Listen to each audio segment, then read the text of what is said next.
Hello again. Now, President Cyril Ramaphosa has addressed the May Day incident in which he was booed off stage by angry NUM and AMCU mine workers. In his weekly newsletter published today, Ramaphosa has admitted the country's workforce is fed up and has lost confidence in trade unions, political leadership and public institutions. Ramaphosa says all stakeholders involved have heard the workers' frustrations and are working towards improving their conditions. The president is also calling on labor, business and government to help make this possible. It's all laid out there in that weekly newsletter of the president. Well, let's get a reaction on that now and a bit of a discussion what the president has had to say in his newsletter. I'm joined now via Zoom by labor law expert Patrick Deale. Patrick, good afternoon. Thank you for your time here on Today on ENCA. Just first up, an overriding question for you. The president is addressing one labor issue and then he goes general. But we saw what happened at the weekend. He acknowledges that the workers are fed up. But that's, we've known that, I guess, in the labor space. We've known that for a long time with high unemployment, with high levels of inequality in South Africa. We are now the most unequal society in the world with economic stagnation. And the prospects have not been there for workers. Companies have been forced to shut down, reduce, retrench, especially as well after the pandemic. So workers have been frustrated for a long time. Well, that's absolutely right. It's a litany of ills that have resulted as a consequence of a multiplicity of factors, Dan. And I think what the president is recognizing, and remember, he's a union man himself.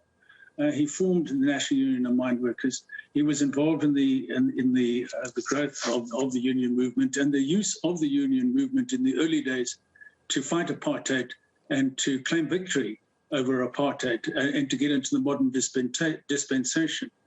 And what he's really saying is that the current system, the manner of engagement between labor and unions has become dysfunctional.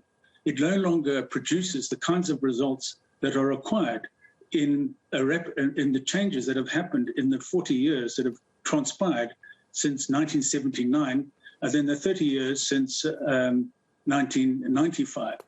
And the economy has moved on, ways of doing work have moved on, but the strategies of the engagement between management and unions has broken down. It has not worked, and we are seeing now the breakdown or the consequences of the breakdown of that structure of working relationships. And what he's saying is that the state can only help so much, but it can't help you all the way to produce the kinds of outcomes that we need in a modern functioning economy.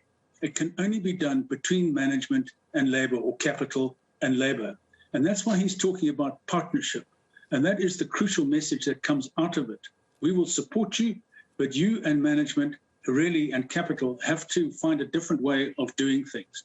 Otherwise, the continuation of this dysfunctionality will simply continue with more and more of these kinds of stories happening. Now, the weakening of trust that he highlights, that he says workers have in their unions, does not bode well then, I guess, for the role of trade unions. I've asked two different people on this show in the past week, what should South African trade unions do in this new world that we live in today? As you've said, things have changed. They're not what they used to be 30 years ago at the dawn of democracy, let alone 10 years ago. And the pandemic has made us to embrace new ways of work. The skills base that the labor market requires is no longer the same that it was at the dawn of democracy. Yeah, well, it's the psychology with which management and unions approach each other and deal with each other. And remember, they have to deal with each other if they're going to produce mutually achievable results. They can't do it independently. So they have to work with each other. They're in a kind of forced marriage, but the marriage is troubled. And that is what's caused all of this mistrust. So you ask properly what capital can do, what management can do, and what labor can do. They can both change the psychology with which they operate with each other. And the first thing to do is that they need to confront each other eyeball to eyeball. They have to set aside the ideology of adversarialism along which our labor relations has been built for the last 30 years and look at cooperation and moving from the notion of power, using power of numbers, threats of strike, threats of lockout, and threats of retrenchments, and all of that kind of thinking as an oppositional way to deal with each other, to a partnership. What can we, capital management, do to create a conducive environment? What can employees do and unions with their assistant do to help create growth? Because we need to move away from a distributive model of labor relations, where the only contest between management and labor is a power struggle for the wealth that they both mutually create. And it's a distributive one. What I take, you lose. What about a new model? And that's the model of partnership, where they grow the cake, they work together to grow the cake, and then they mutually share in the proceeds of that. That is the model, the only model, possible model, that can possibly work to change where we are now. That takes a massive leap of faith, a moving away from fixed ideologies around management is always right, or other kinds of ideologies amongst labor, leftist kind of extreme leftist ideologies are the way to go. And because the state can only help in that psychology. It can't help when it's saying, get on with it, having a present to say, you must form a different kind of relationship. And it's disintegrated to such an extent that is the only way they can both change. The president talks about a social compact, a way of getting things together to set aside all the weaponries of law, the language of labor relations, the violence that we've seen, the illegal strikes and the disregard for the law has to stop. It has to be put aside, and a new space has to be examined to see where the opportunities lie in a new pact between management and labor. That's the only way it can happen, Dan. Otherwise, management will resist. They'll continue to find ways of avoiding labor in all sorts of ways, new technology, etc. They will dispense with entry-level skills. They will dispense with taking tasks on which they could do. They will outsource. Management will defragmentize, will fragmentize their organizations to get away from the conflict and adversarialism of unions as much as possible. And unions, if from their side, they don't create an environment which is inviting, which is a service, which is attractive to management, and management doesn't provide an opportunity which is attractive to labor, that's where the rethinking is. We're going to be in this divided space that we are, whereas now you have to call on the president to facilitate your wage negotiations. We can't go there. We can't go any further like this. Yeah, that was a very comprehensive answer. You touch on the model. You're saying we need a new model. And part of the pain and the cry you hear from workers, I was talking to a couple of trade unions yesterday on Workers' Day and reflecting on this Sibanye Stillwater ongoing strike. The workers, one of them saying, we are only asking for 1,000 rand extra a month.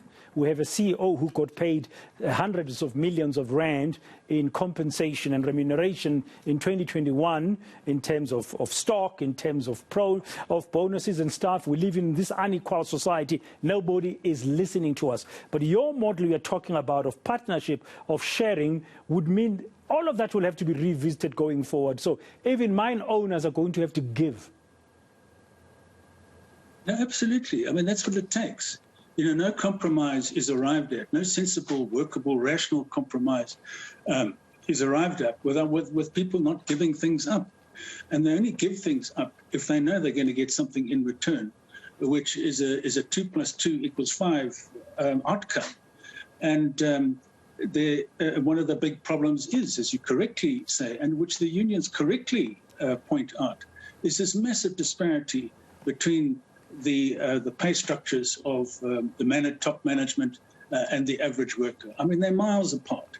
But there again, there are opportunities to look at that. You know, part of a modern working relationship, as we see so much in Europe, and sort of socialist type, democratic socialist type models in Europe, is where workers share in the wealth. They share in the capital growth of organizations. We've tried to some extent in the past to build these kinds of working relationships where workers are part of building the wealth and part of sharing in the capital value, but also the dividends of them. And Thank you, Patrick. That's the kind of conversation. Yeah. That's the kind of conversation that maybe the president, with his newsletter today, is alluding to in terms of that partnership that you've referred to, Patrick. But we've run out of time now. But thank you very much for your insights and your time this afternoon here on ENC. That's Labour expert, the Labour lawyer expert, Patrick Deale. We're just reflecting on what Matamela Cyril Ramaphosa has written in his weekly presidential newsletter, following being booed at the weekend away from a May Day rally organized by COSATU, by workers who were very angry. The president acknowledges the anger and all of that, but he says we need a new partnership. And Patrick Deale there says the world of work needs a new model. So both owners, managers and workers, hopefully they can find that model going forward.